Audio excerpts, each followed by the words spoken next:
About the neck of the guitar. It's called tuning and the backbone of the guitar.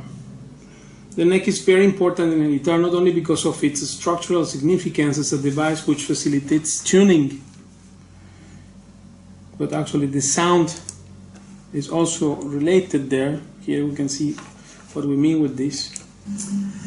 So I'll go again to our simple model of coupled oscillators. But it's actually more complicated than that because a lot of the elements of the guitar are interactive. In this particular model, the strings excite the top, which excites the air column, which excites the body, which excites the top again. So this going back and forth, and eventually it comes out as sound pressure waves. And this is what I call the Rick Turner model, and he's expanded it even farther.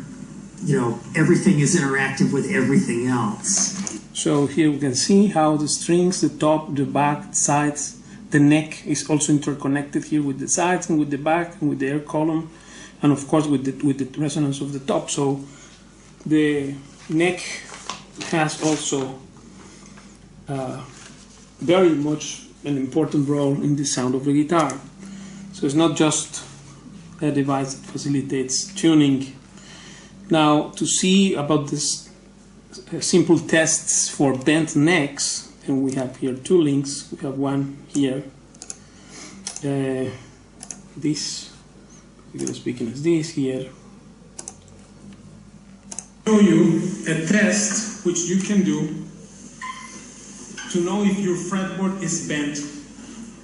Pick the finger 1 on the first fret, 6th string, and with the pinky finger of the right hand, I will press the last fret, like this. So finger 1 and this pinky finger on the last fret. And then here in between with the thumb, I will control that there is no distance, there can be maybe 1 millimeter of compensation. So in certain models, but as a general guideline, this has to be straight totally. So finger 1 and the pinky here, and now in between I test with the thumb like this. This is to see that in this point, let me see if I can come closer to show you how straight is this. So I put finger 1 and then this finger, and then you can see that there is no distance here in between in the string around the 9th fret, right? If this is otherwise bent, then it will be very noticeable, the gap here. So that is regarding bending of the neck, and then there is a test with chords, a simple test with chords to check tuning, problem of tuning on guitars. So here, if we do this test, play A major, finger 3 on the 14th fret, 3rd string, finger 4 on the 14th fret, 2nd string, and then finger 1 on the 12th fret, 1st string, this. A major. When we play here, it has to sound exactly the same, right?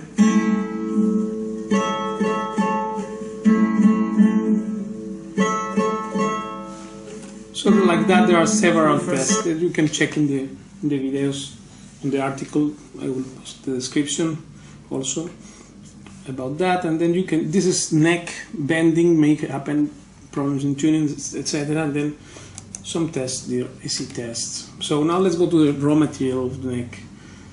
Why is it that with the exception of AG in Spain, every other luthier seems to use only cedar wood for the neck? Well, there are many reasons to believe that it is just because cedar is cheaper than maple. What else could be in the mind of flamenco luthiers other than how to reduce costs and increase their profit? Now we will learn about the neck and how the neck influences the sound, the playability, of course, and the weight of the guitar and vibration, like everything. Although the traditional fellows take for granted that cedar is what has to be used, and being just not very smart, as they showed by not doing one experiment or one new thing with raw materials, this is a horrible material for the neck. It's very weighty and it doesn't sound one thing. Only aspect is that it's very cheap and therefore they keep using it. The reason why they use cedar necks in the guitars is because it's cheaper. So for this one cheap stuff, good luck with that. But there is a reason why Stradivari, he is a Gesudo Guarneri, a violin of $3 million, and why Stradivari, Guarneri, and Matti, and every great luthier, violin luthier of the past used a maple neck, because this is more conducive to quality sound, and it also affects the stability of the instruments. Here we have Stradivari also, made of flame maple as well. You see, this is another Stradivari, not only for the body, but maple is a very special wood for instruments and for musical instruments. So in AG, this have been done, and the results are amazing, because even for double cutaway guitars are there, because there is a reason why Stradivari used this material. Of course, it's much more expensive, but it is a fact that it's much better material, right? Because this has a sound and a vibration which is so different to the same of what they don't know even is the same, because they take it for granted that this is what only material had to be used is cedar, not asking themselves why in the world we have to use just that, and why Stradivari didn't use. So this is the aspect of the cedar. And then therefore, although many people may tend to blame immediately the neck when tuning inconsistencies becomes too obvious or too evident, other factors as bending of the top itself, as you can see here, should be also considered. And then here to explain what is meant there. You can bet 120% of the guitars here in Spain, again, same thing, except for AE, have this problem, which also causes problems in tuning. Because you know the distance, if this bridge came like this, now this create this sinking, the top is sinking down, right? And then what happens, if this is a permanent deformity, of course the bridge is coming this way, and then it's making shorter the distance between this point where the strings break to the saddle place and to all the frets. Of course it will be out of tune. And now if you get used to that and you think that is okay, then good luck, that is your problem. But here there are some physics facts which are true, and this is the problem. This is the problem here. So all this may cause problems in tuning, not just the neck. Then that, along with other huge tuning problem in all Spanish guitars, caused because of the use by every luthier here, except of AE, of this outdated floor fret division scale they use, and unrevised, inconsistent calculation of the distances between each fret. In the following video, I show a very simple test that anyone can do in just 5 minutes with a pencil and a business card. And that to have an idea, to show you an idea about it, is this. Which is a simple test you can do with just a pencil and a business card. Then you draw a line, put the card like this, place the card, and then you draw a line exactly at the half of the fret, this way.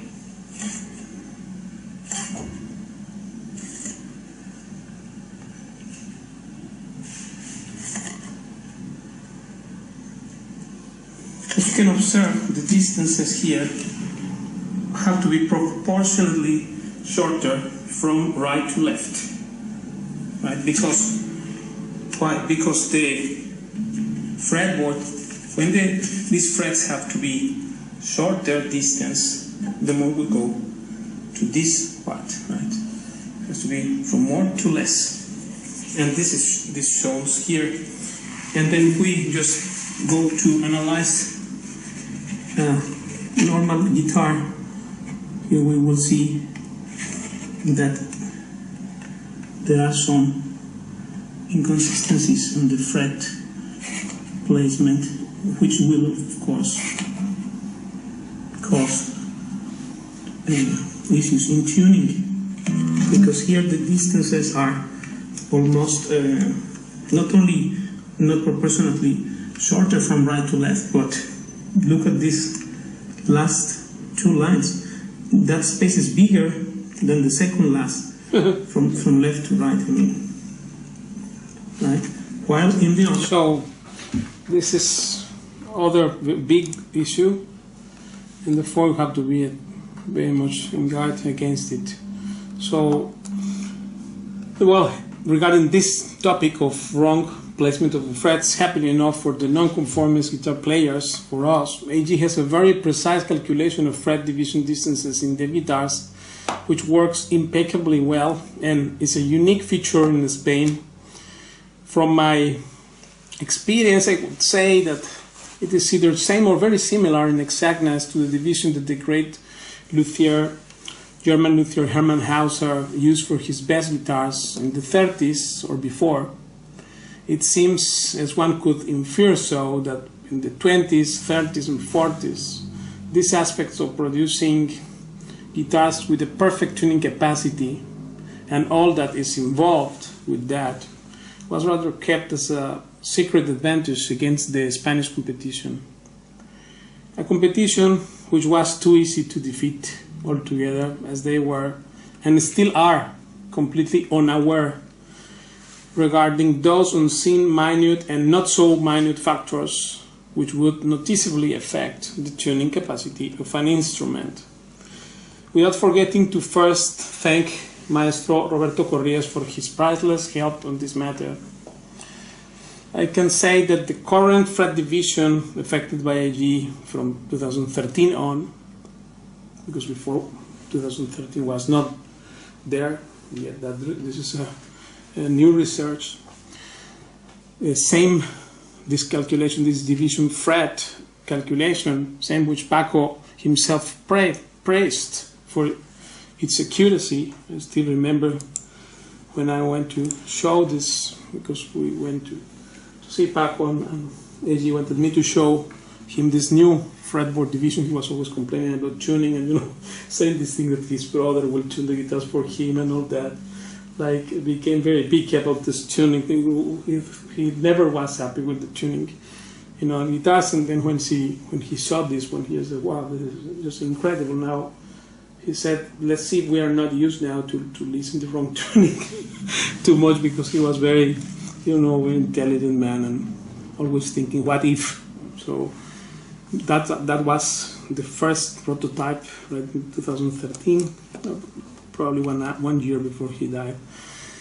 And well, this to me, this kind of division is the best tuning option which has ever been available in Spain. And next is a demo of such calculation: enter scale length in millimeters, 650 distance from previous fret, new scale length distance from node. And here we have some numbers that indicate the distance, the precise distances, which should be there in the frets, and this in Spain is not there in any guitar. Only AG has this. Unless one's ear is not qualified to tell the difference between the tunes and that doesn't tune,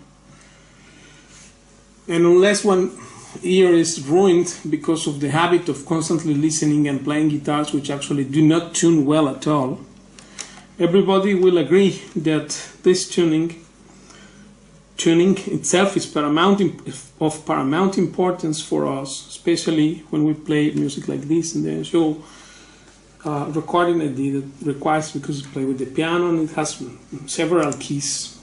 It's played with many chords and things, and if the guitar doesn't tune well, you cannot play this kind of music.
So this is the brother of Tarasco, great player.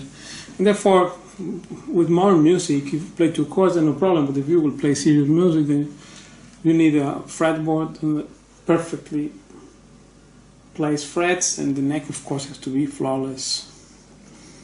So this is related to the neck.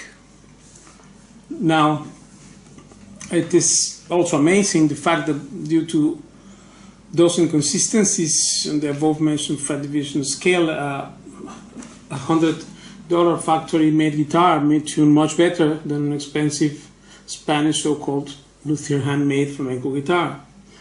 However, I should make clear that I am not in favor of factory-made guitars or guitars made by robots at all.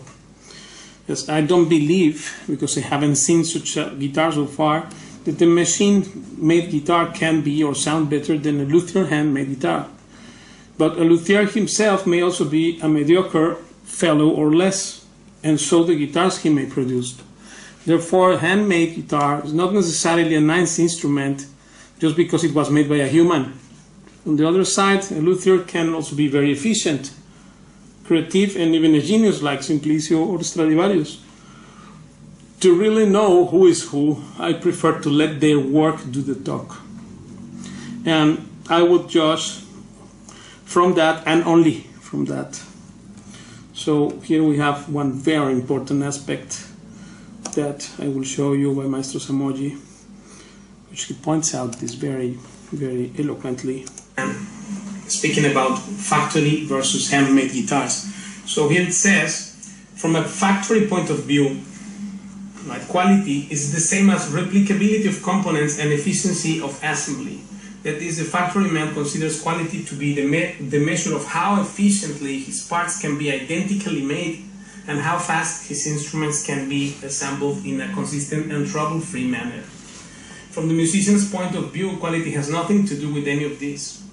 It has to do with how playable the guitar is and how good it sounds. So the main idea behind the handmade instrument is quality of sound and playability. Right? If quality for the factory man has to do with efficiency and consistency in making identical things, it cannot be so for hand makers, and for obvious reasons. There are a lot of hand makers working at vastly different levels of skill and creative talent, and they have different concepts of best. Let's return to the analogy of the painting and the toaster to illustrate this point. A painting is something somebody made, which may be good or bad, or beautiful or repellent, or even personally meaningful, or perhaps unintelligible. Then some paintings can be amateurish or indifferent. Some are interesting. Some may be pretty good, and some are timeless, significant, and really great. A toaster, on the other hand, will do what it was designed and built to do every time. Or one fixes it or discards it. One does not normally think of a toaster as being amateurish, meaningful, expressive, evocative, profound, unintelligible, interesting, or timelessly great. This is not what toasters are all about. And here, regarding craftsmanship, it's very interesting, this part. It says, an intelligently run factory is geared to operating smoothly in a standardized, not customized way. Its priorities are automation of the procedures and dimensional standardization of parts. A handmaker, on the other hand, is generally flexible and inefficient enough to do customized work in every place where it counts. This methodology is essential due to the innate variability of woods. Here, this is very, very important. This is the essential part of difference between factory-made and handmade. Two identical thickness guitar tops can differ by as much as 100% in density and 200% in longitudinal stiffness and 300% in lateral stiffness. So that's why this cannot be standardized. And every great guitar, handmade guitar, has to be different. Some similarities may be there between one model and another. In fact, I show that in the twin guitars cannot be identical, and I played couples of guitars of the same model, same wood, same year, same moment of being made, etc., but which are different because are all personalized, and of course have to do with these factors, this thing. So watch the description of this video, because I will post those two links of guitars cannot be identical and about the twin guitars. So let's read it again, because it is very important. So it says here that a handmaker, on the other hand, is flexible and can do customized work in every place where it counts. It says, this methodology is essential due to the innate variability of woods. Two identical thickness thickness guitar tops can differ by as much as 100% in density, 200% in longitudinal stiffness, and 300% in lateral stiffness. Brace wood also varies as much and further compounds the possibilities of mindful wood choice and use. Mindful wood choice and use. Therefore, while certain components in handmade guitars may be roughed out to approximate dimensions in batches of 4 or 6 or more, the selection of these components and their final dimensions in the assembled instrument are done in an individual basis, on an individual basis. This part is essential. This top gets those brace blanks, which are then pared down to that height, which depends on the stiffness of the brace top, its tap tone. Remember about the tuning of the top? We talked about this also before. And the judgment of the luthier as applied to this particular unique instrument. So every instrument, handmade instrument, is unique, while any factory-made guitar cannot be unique, because it's exactly a replica of the other things. It's just like a toaster, exactly what he's saying here. And as mentioned above, the levels of skills and judgment and attitude among luthiers are variable quantities, some highly developed and some not, depending on how experienced and talented one is. In my opinion, many hand makers today are insufficiently trained and experienced, and as a result, many handmade guitars are less satisfactory than factory guitars of comparable price. And here, of course, no talking about this price thing, because here we can see that this is how much Maestro Samoyi charged for a guitar in California. Of course, it's worth to pay for the Maestro Samoyi guitar, but here he posts his prices list. My price for a guitar is currently $31,000 plus whatever customizing features or design elements you want, right? So this is why it does not have to do anything with price, because price and quality are two different things. But here, saying here that, in my opinion, he says, many hand makers today are insufficiently trained and experienced, and as a result, many handmade guitars are less satisfactory than factory guitars of comparable price. That doesn't mean we have to play factory-made guitars, but we need a proper instrument, luthier-made. Luthier worth his salt, however, will continually strive to learn better techniques and improve his work, because personally achieved quality needs to be his stock in trade. This is what we emphasize so many times. He must be good in order to survive. The intent and skill level of factory work, on the other hand, tends to be constant and predictable, and does not improve appreciably from one year to the next. This is one thing, because if a guitar is worse every year instead of better, then how it can be good? That's characteristic of the. If it stays the same, which is not the case in 90% of the brands, and at least in Spain, of Spanish brands on nylon string guitars, and many others who copy their philosophies or ways, are not improving every year, and then therefore this tells me something. I actually are going worse. It tunes less every time, or it doesn't have any new feature. This is a bad sign, and actually it's a sign of factory-made stuff. No? Names doesn't matter, because here the name is relevant totally, right? But the product of what has to be improved every year, that's what tells you what is handmade or factory-made. Or bad handmade. The intent and skill level of factory work, on the other hand, tends to be constant and predictable, and does not improve appreciably from one year to the next. Factory work is based more on using the best tooling and gigs available,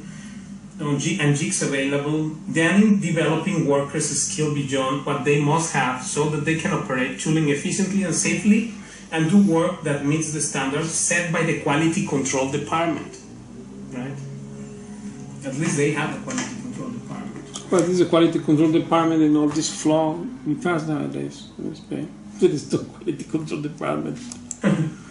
This is, in fact, the essential distinction between handmade and factory craftsmanship, Wow. he says here. factory's craftsmanship is based in division and automation of labor. There is someone who is paid to do each step or make each part. He has to do it repeatedly, many times a day, at a level that meets the factory's criteria for acceptability. As often as possible, this specialist is replaced by a machine. The handmaker, in comparison, has to be adept at everything. He must spend years to master all the techniques and skills necessary to produce a high-quality guitar. And that's what they don't have nowadays. And until he does so, his guitars will be of less than highest quality in some way. Right? To perform, the need to perform every operation to a high standard is not unlike an Olympic athletic performance. Make one single mistake and you fall short of the goal. To aim so high is an exceedingly demanding and noble effort. So this is, more than this, it's impossible to get clearer the fact that factory-made guitar, or a guitar which does not improve every year. Even so people actually say, search the ones from the 1960s or from the 1970s or from the 80s are better in the 70s than the 80s. What's that? How is it possible that the older guitar is better than the new one? The new one has to be better, right? Just like cell phones or computers or in anything, every company updates to better, not to worse, right? Then, for instance, in AG, there are 3 master luthiers working there as a unique team. And sure, 3 pairs of eyes can see better than just one, and so 3 pairs of ears. Therefore, yes, I prefer guitars created by humans, guitars produced by capable luthiers. I said that based on my experience of playing hundreds of guitars of AG. Because in this channel we have 2,500 videos and so many videos there, and I have played many guitars. For instance, here we have, to show you an example of this music.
So then, of course, considering their brilliant work, this is a Moraima piece, considering the brilliant work of such luthiers over the years, I have no choice but to conclude that to me an ideal guitar, either if it is expensive or not, because the guitar may be expensive good, expensive bad, or inexpensive good and inexpensive bad.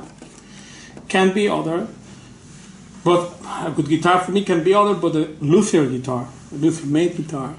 The thing here is to find out if the luthier in question is competent or not, and to know that one has to play, and not just play, but play very well. Otherwise, he would be unable to distinguish pure gold from a glittering metal. The neck should also be ergonomic and easy to play, and the thumb should not be stressed, or if there's wrong design on the neck, uncomfortable or too round or too flat or not the right thickness, etc.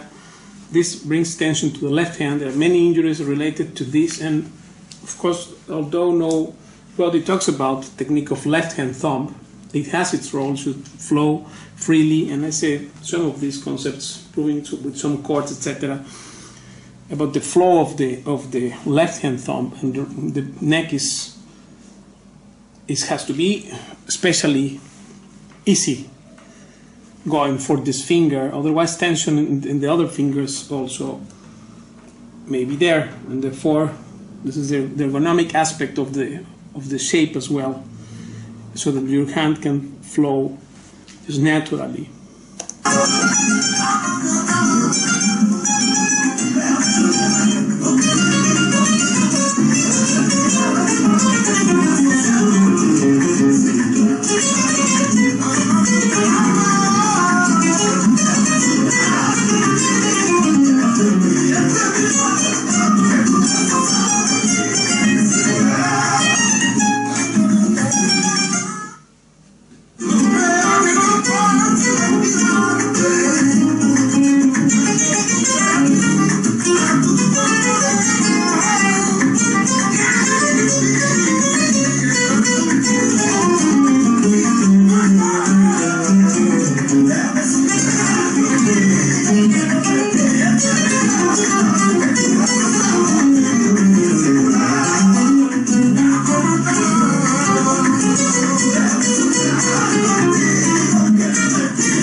One day I go and said, you know, Paco, some people are putting rules regarding the thumb, where it should be placed on the guitar, left hand thumb.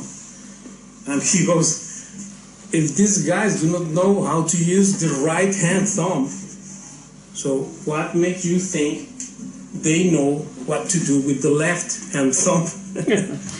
And here you can see a lesson about that. About the posture, the proper place to have the left hand thumb. This one plays a special role in equilibrium and to have a balance on the left hand. And some people, because you asked me about some rules that are there, mostly in some classical schools, classical guitar schools, that says place the finger straight, perpendicular to the neck, and just halfway, don't put the thumb like this or don't do like that, just have it here. This is not a good rule to follow for everything, because of one reason. If I have to play here, say, this chord, let me show you. If I have to play, suppose I will play A flat 13 with these fingers here. The chord is finger 3 on the 4th fret 6th string, finger 4 on the 4th fret 4th string, finger 2 on the 3rd fret 3rd string, and finger 1 will bar on the 1st fret 2nd and 1st string. So the sound is this. And this chord here, A flat 7-13, dominant chord. This chord here, look how I have to have my thumb to play it. Play this chord properly, I will have my thumb crossing diagonally. And if I try to follow this rule of doing that, I will for sure create an injury in the hand. Now on the other side, if I play B flat altered, look, here what happens. Now I have to place the thumb completely opposite. Look, A flat 7 and then B flat altered.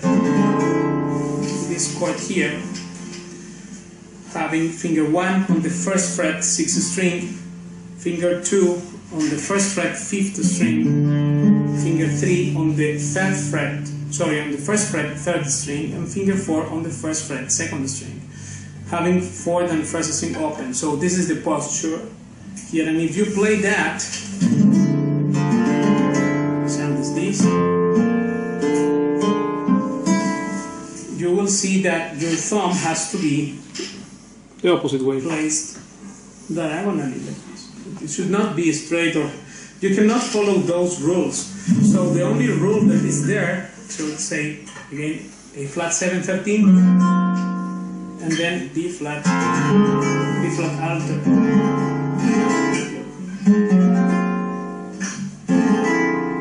You see? It's illogical to make a rule for placing the thumb only here or not beyond. That's not logical. And so therefore that's closely related to design of the neck. So the neck matters, of course, because how you will flow there otherwise.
Lo que descubrí ahí la improvisación. La improvisación es algo que yo pienso que cada músico del estilo que sea, del clásico, del flamenco, de cualquier otra música, debería aprender, porque la improvisación te da mucha libertad y a la vez te da mucho conocimiento de dónde estás tocando, de cómo estás tocando, de qué armonías están en cada momento, ¿no? Muy bien. Pablo. Sí, Paco, ¿qué es para usted la música popular y qué es la música elitista? Yo creo que la música elitista es el refinamiento de la música popular. Por ejemplo, el flamenco. El flamenco originalmente es una música popular, la música del pueblo de Andalucía. Pero creo que ya no le pertenece más al pueblo, porque de pronto habemos gente que nos hemos pasado toda una vida encerrados puliendo esa expresión popular. Entonces ha llegado a un nivel en el que el pueblo ya no tiene acceso, sobre todo a los matices que vamos consiguiendo la gente como yo, que nos pasamos muchas horas elaborando esa música.